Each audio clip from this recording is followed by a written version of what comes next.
Chelsea Football Club yesterday were embarrassed. But the reality is Mauricio Pochettino comes out with comments that are even more embarrassing than losing to Championship Middlesbrough. And I'm going to break him down for you. Then our ownership said, hold my beer. Let me explain to you why we're going to embarrass you. The targets for Mauricio Pochettino to keep his job apparently are leaked by Matt Law. Matt Law comes out with targets that if they're real, crossing the road is more difficult than achieving those targets. It is absolutely pathetic if they're the targets. And finally, Conor Gallagher to Spurs, well, the links are back out. And more importantly, our beloved home fans at Stamford Bridge want to give him a banner. I'm going to talk to you because giving Mason Mount a banner was you know what, he's the boy that had a dream. So Conor's proper Chelsea, we have to give him a banner as well. Let's get into it. Let's break this down. Let me explain to you why Chelsea at this moment in time is the definition of in the mud. Hit the like button, subscribe to the channel. Listen, 56% of you that watch this aren't subscribed. I don't understand why. Can we get this up to 50%, please? 50% of people that watch it are subscribed. Thank you very much, and 1,000 likes is what we aim for on this video, because I guarantee you I give you good content consistently. So I'm going to start off with Pochettino's comments after the game yesterday, right? Chelsea lost in an EFL Cup semi-final, right? It can happen. The first leg we've lost, right? We had opportunities in the first half that were generated by, let's be honest, by mistakes from Middlesbrough. One chance was generated by our good play. The other three were generated by Middlesbrough. Second half was pathetic. Pochettino shut the bed with his in-game management. You want to hear more about that? At the end of the video, I'll tag it in. Go watch the review. I don't want to talk about it. I want to talk about what he said after the game. Came out, good performance. What good performance? Good performance. What good performance? Where was the good performance? I don't understand what his definition of good performance is. Because in the second half, we never looked like we were going to score. In the second half, we never looked like we were actually going to threaten. In the second half, there was no control. But good performance. Then he said, I can't get at the players because they had energy, commitment, and passion. Boo-hoo, well done. They had passion in the semi-final. In a semi-final, they had passion. This is the bare minimum they should be having. He has literally become a comedy skit. Like, we had Potter coming out with the boys gave it everything. He's coming out with good performance. What is this good performance? Every single time I hear it, all the time, there is no good performances. We are absolutely terrible at this moment in time in the sense of controlling games, in the sense of building up play, in the sense of getting the ball into the final third in an easy, consistent manner, in a measured approach. And his tactical adjustments aren't helping. He isn't helping, but he's coming out with good performance. Like, what good performance? It doesn't make sense to me. Then, the statistics, I want to look at it, right? So there's this narrative that we create chances, and this is Cole Palmer's fault that we lost yesterday, and then it is Nicholas Jackson's fault. Oh, Noni's not good enough, Mudrik's not good enough. This is nonsense. I understand where you guys are coming from. Yes, we created 64 big opportunities, and 40 of them were missed. And that puts us second in most created and second in missed category. However, let me explain to you one thing. A lot of those chances are generated off unforced errors. The number of unforced errors where a team makes a mistake and we pounce, we play like a mid-table team rather than a top-tier team. We literally play a team that waits for mistakes and we will capitalize, rather a team that makes the initiative to go and win. I need more from Pochettino. Like, I've got the stats here, right? Tuchel in his first 100 games. 60 games, 60 wins, 24 draws, 16 losses. Pochettino in 26 games already has 9 losses. 9 losses, 5 draws, and only 12 wins. This is not Chelsea caliber.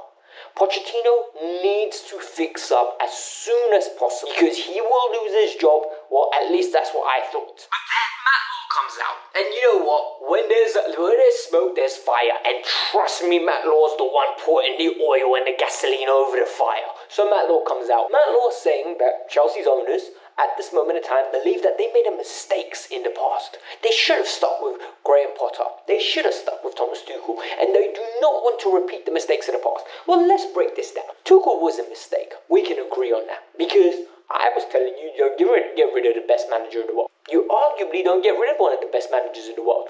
The best manager that Chelsea could have had, one that loved us, one that cared for us, that one that bled blue, one that was Chelsea through and through, was Thomas Tuchel.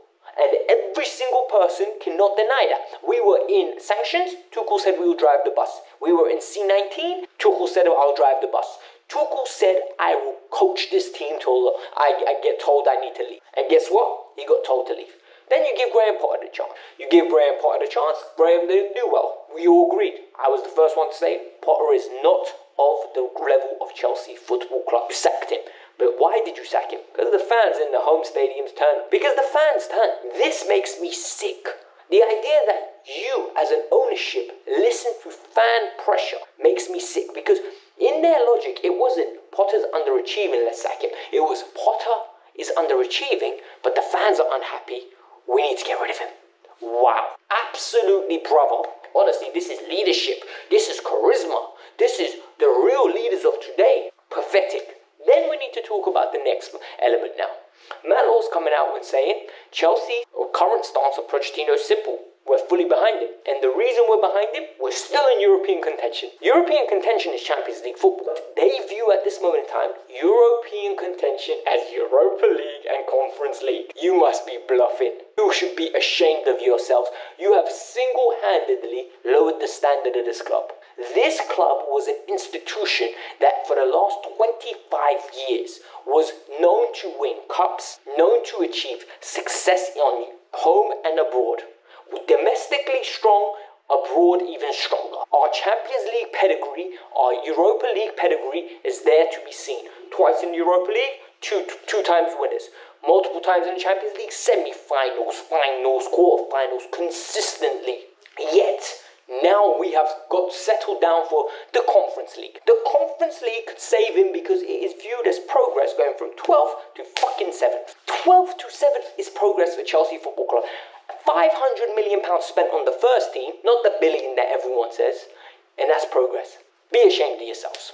Absolutely be ashamed of yourselves. And now we need to get on to Conor Gallagher in the fashion. So the reality is, Conor Gallagher is very polarizing, right? We can agree to disagree on that. Some of you think he's world class, some of you think he's phenomenal, some of you think he's our best midfielder. I don't agree with you guys, so we're just going to talk about the situation as is, right? Conor Gallagher is linked with Spurs again. Apparently it's £50 million to take him off our hands. And I'm telling you now, £50 million, I'll give you a discount of £1 million to take Pochettino off our hands as well. Take Pochettino, make him your ground staff, make him your chef because he loves to do a mean barbecue.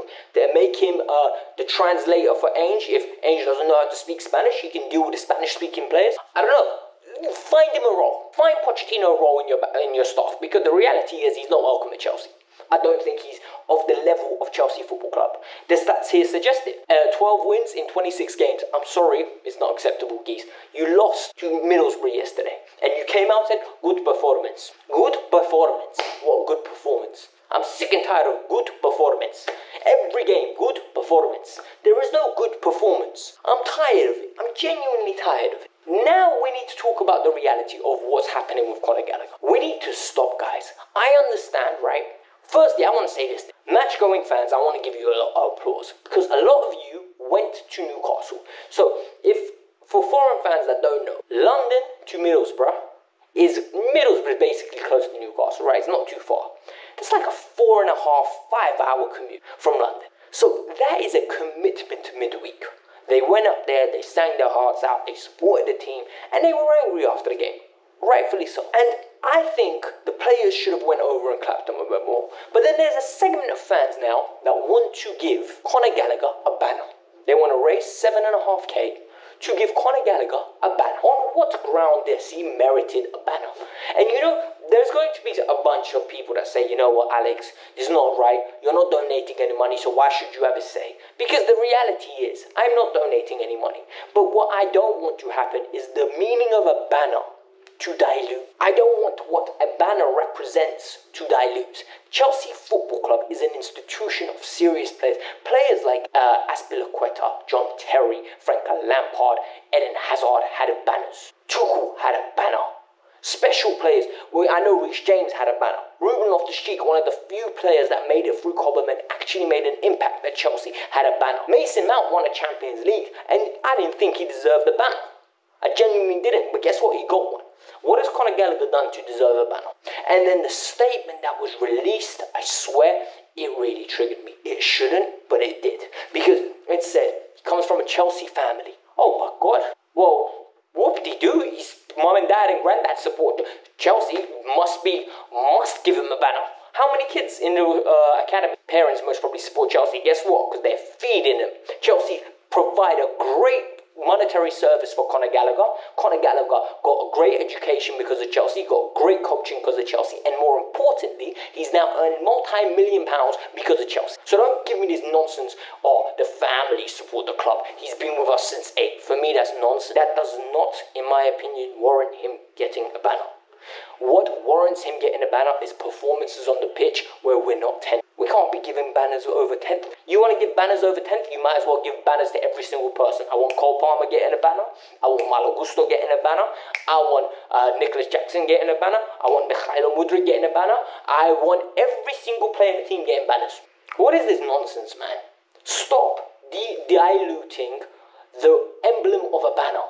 We are better than that as an institution. You want to give people banners? Eden Hazard, give him another banner. You want to give another banner? Why don't you give Reece James a new banner? One more banner. You want to give another meaningful banner? Thiago Silva, give him another banner. These are players that earned it. But the problem is you're too busy, preoccupied with Conor Gallagher's of the world. Why? Because you view yourself, you're vicariously living through Conor Gallagher. And the pathetic anthem is, Conor Gallagher isn't even one of the great Chelsea Cobham graduates. Like, this is embarrassing, guys, man. Absolutely embarrassing. Hit the like button, subscribe to the channel. I hope you made it this far. Here's the review from yesterday's game. I was fuming, I'm not going to lie to you, so grab some popcorn and enjoy. Bye.